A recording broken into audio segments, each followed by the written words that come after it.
I've redrawn the figures of Abby and Libby.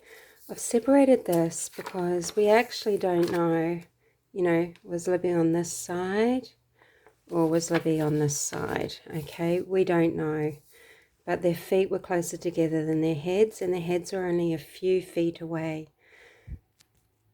And I just wanted to redraw it. I've put Libby's larger clothes on Abby's frame. I have drawn the sticks in the shape, of antlers kind of on her head.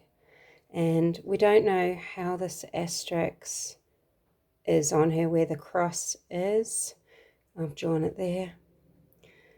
Now, this tree at Libby's head is not the tree where the blood was found, Libby's blood. That was at another tree.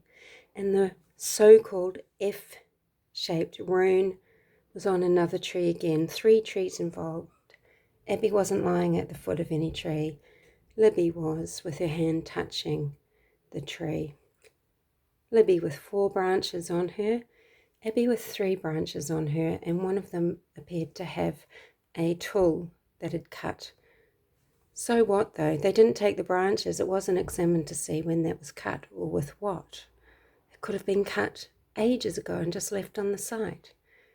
The so-called F, it looked more like that probably, and we don't know what it's depicting.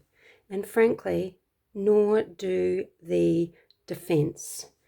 The defense cannot tell you what these are.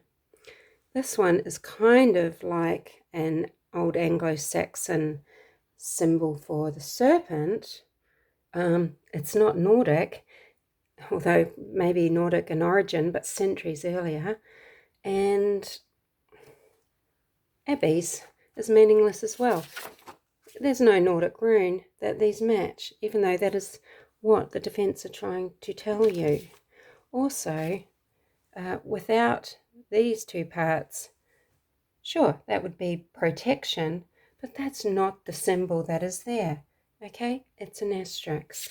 So the defense have told you someone deliberately, carefully placed on each girl in a certain arrangement, mimicking certain runes, the branches. Additionally, the blood of Libby was used as paint to mark a tree with a rune that looks similar to the letter F. And they say, with a simple Google search, these runes can be identifiable as one of the many calling cards of this pagan religious cult. They do not go on to tell you what their Google search found, and to tell you what these symbols meant, or to make a guess at which F signal they think is being represented. I mean, which F signals or positions. They just don't do it. They didn't come up with their own professor to say, yeah, this is definitely Odinism, even though a professor at Purdue, which they're saying, well, can't be found, a professor from Purdue could not identify these as symbols of Nordic origin, because they're not. It's just nonsense, okay? It's staging, and staging is not posed. These are not Nordic runes. This is not Odinism. If you were an Odinist, wouldn't you be mighty miffed? So I feel that the defense has made a glaring omission. They're not telling you what the symbols are. They know you're going to do that job for them. If they look like tarot cards, if they look like an upside-down magician, well, that's not Odinism, is it? It's just completely bonkers, and people need to accept it. But they're going to run with it, and that's what the defense wants. You're being their minions.